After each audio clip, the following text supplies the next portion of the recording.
Rick Smith, Keyshawn Johnson, I'm Wendy Nix from NFL Live. You know, it's interesting as we await potential new deals for Dak Prescott, the Cowboys quarterback, Amari Cooper. Listen, you know, a lot's been made about the Cowboys' inability to sort of close the deal over the last few seasons. I mean, they're America's team, right? The bar is high, and they haven't gotten there, Key.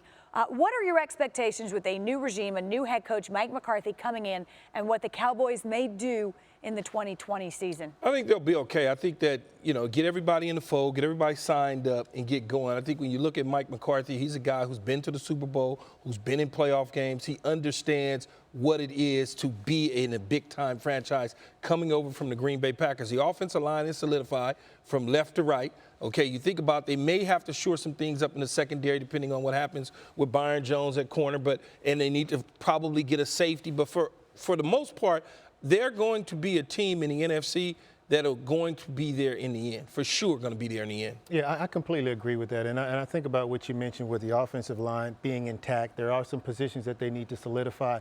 But when you think about the championship years in Dallas, and you think about the Three Amigos, you think about Troy, you think about Emmett, you think about Michael Irvin, I think one of the things that gets people in Dallas excited is that they've got that now with Dak, and you've got Ezekiel, you've got, you know, now Amari Cooper is there. And so, you know, while you don't have necessarily the tight end message that they have, but those three players, those significant players on offense, I feel like they think that they've got a good core group of guys that they can go win a championship against. And they do. And I think you can address the tight end situation. There's a couple good ones that'll be on the free agent market, but they could do that in the draft as well. Jason Witten may or may not come back.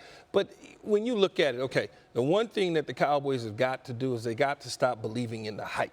They got to stop that. They just got to go out there and play football. And I think McCarthy will serve that purpose. I mean, he is a guy, I think, that will say, hey, you know, let's not buy our own press here. We got to play. And Jason Garrett as a head coach, no one really, from the outside looking in, really bought into him. He was always this guy that kind of people felt that was there, that didn't really deserve to be the head coach, but because he played for Jerry and Jerry liked him, he was sitting there in that seat when there's others out there that are better coaches. Well, and I think that's why they make the change. They make the change because they feel like they've got a nucleus. They've got a great offensive line. They've got guys at the skill position.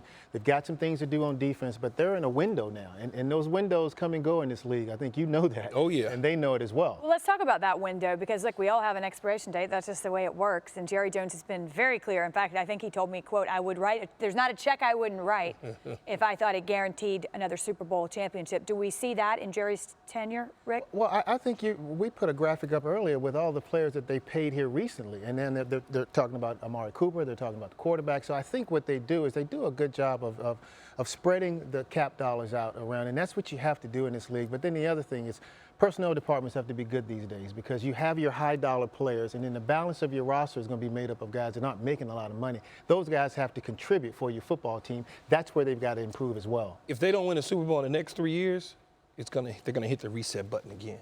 You watch what I tell you. Well, I mean, I think that makes sense because if assuming they get the quarterback and Cooper locked up, I mean, they don't have a lot of excuses at that point. They're going to start to panic and really hit that reset button. Yeah. I mean, like blow the thing completely up. McCarthy as well positioned as any of those coaches in the NFC East. There's three new ones with Ron Rivera and Rule to win in that division. Joe Judge, the Giants. He has the better roster. He has the better owner, in my opinion. He's set up perfectly. Washington got a long ways to go. Carolina's on the re-hit tool as well as the Giants. Yeah, I feel like it was a great hire by the Joneses. I think he's a great fit for what they need in the organization. I think some of that discipline that you talk about, that he will implement in the organization, and I think guys will respond to it. We'll see how it goes. Well, that was sort of the resounding theme, right? Like, no disrespect to Jason Garrett, but we need a little bit of a harsher hand, and maybe that's what McCarthy can bring. Wendy, he's put a great staff together, though, with Mike Nolan, the special teams coach. He's really done a good job at putting his staff together. All right, we'll be watching. Catch us every weekday, NFL Live. Thank you for watching ESPN on YouTube. For more sports and analysis, download the ESPN app, and for live streaming sports and premium content, subscribe to ESPN Plus.